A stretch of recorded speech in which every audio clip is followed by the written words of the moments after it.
I find even more shocking is the bizarre intersection of research on topics like love and kindness with defense and intelligent interests.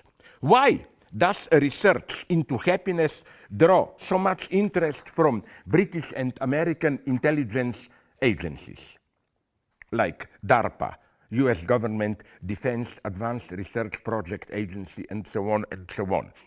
The researcher who personifies this intersection is Martin Seligman.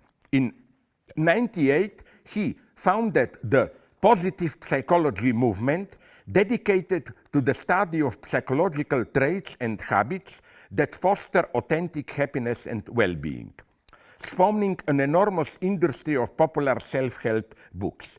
At the same time, his work attracted interest and funding from the military as a central part of its soldier resilience initiative. So even Cambridge Analytica, originally, it was a group investigating human happiness. What makes human happy, and so on and so on. And this intersection, I claim, now comes my more problematic radical thesis.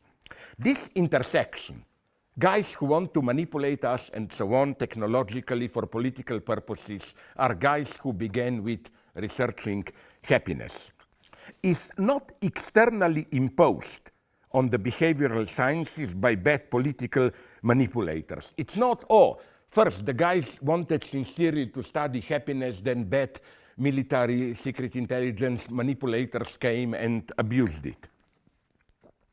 It is implied by their immanent orientation. Another programmatic quote from that evil guy, Seligman.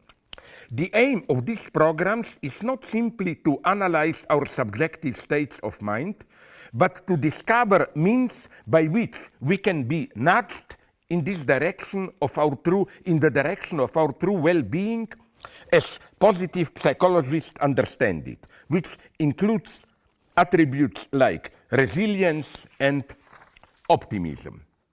End of quote. So after the outbreak of the Cambridge Analytica scandal, all these events and tendencies were, of course, extensively covered by the liberal media.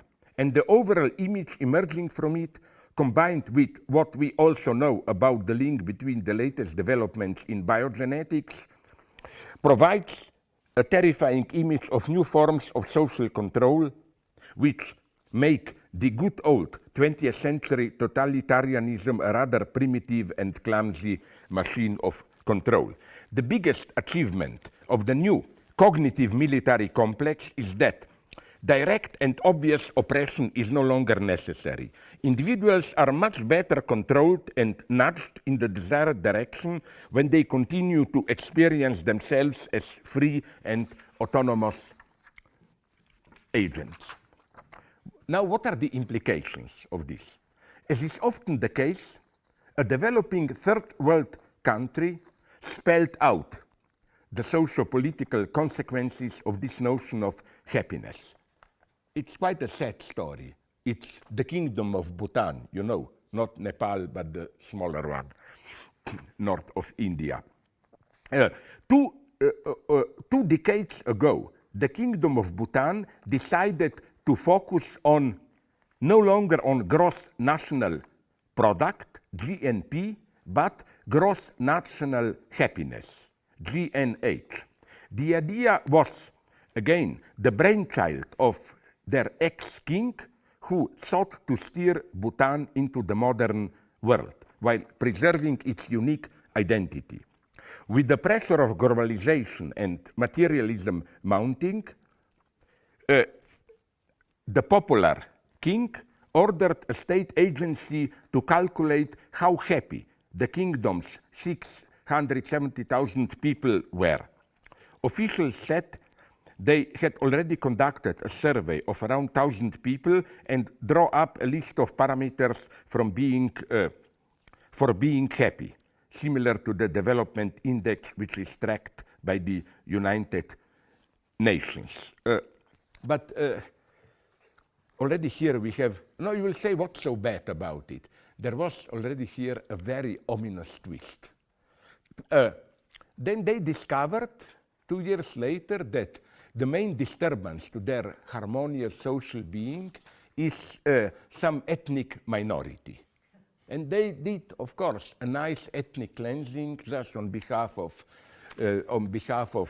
raising gross national happiness and so on and so on. But it's not enough, again, to say that this is the political exploitation of happiness.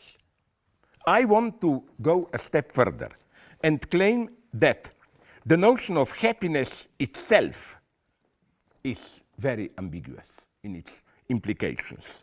Let me give you a couple, maybe you know some of them, I apologize in advance, examples. Maybe I even used this story here 10 years ago. I was some 15, 20 years ago, I think it was Lithuania, Vilnius, their capital, and we debated when are people happy. And we came to a nice, unequivocal result.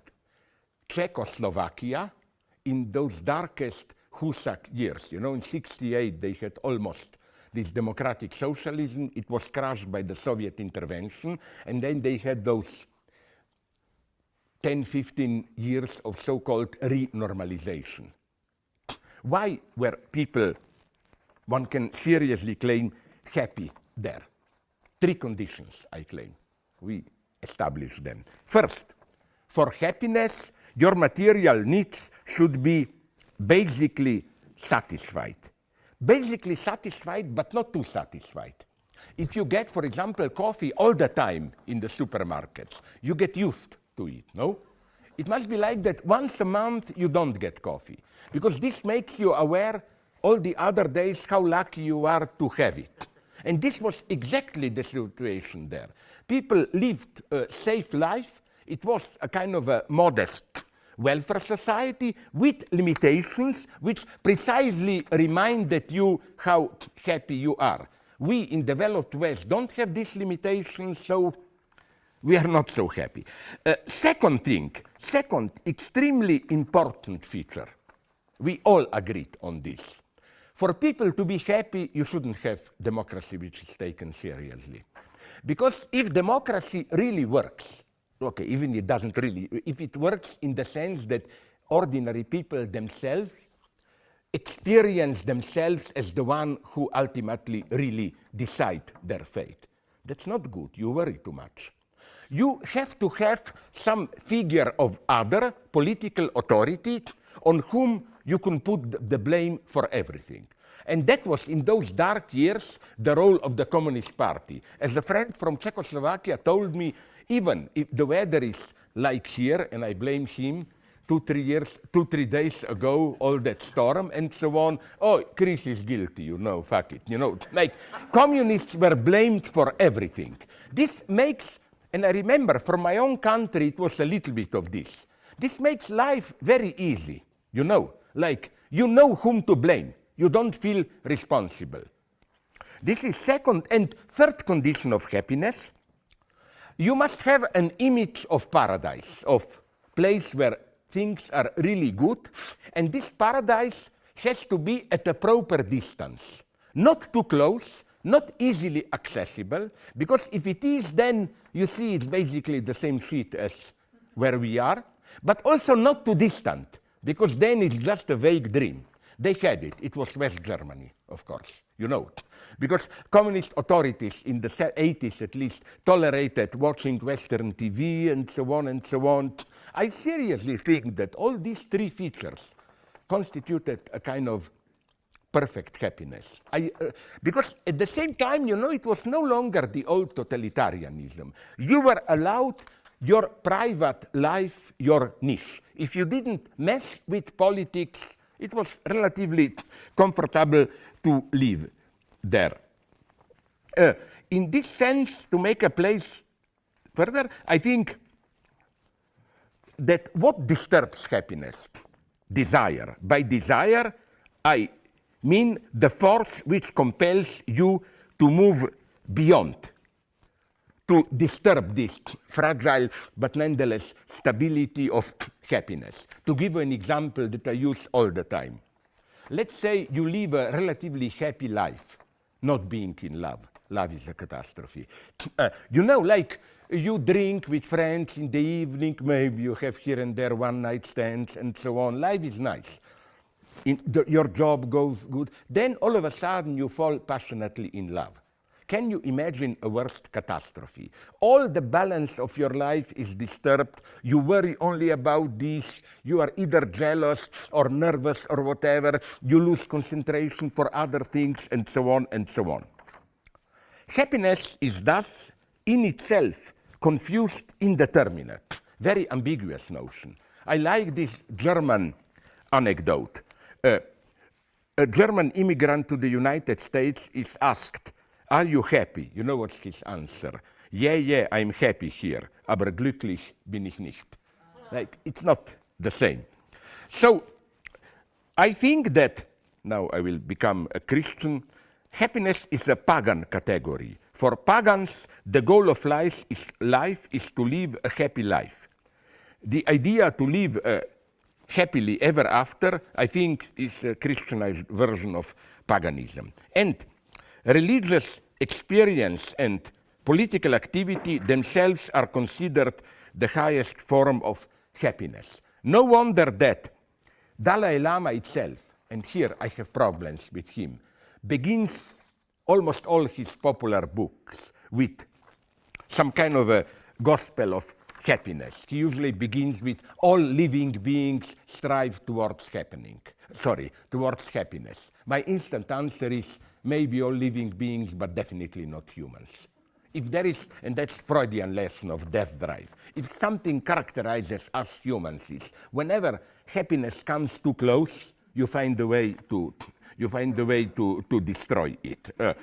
Why? Because now I will try to be a little bit more precise. You know, when we are happy, I claim, let's say you have an official goal. You strive for something. But secretly, we all know that getting what you dream about is by definition always a nightmare.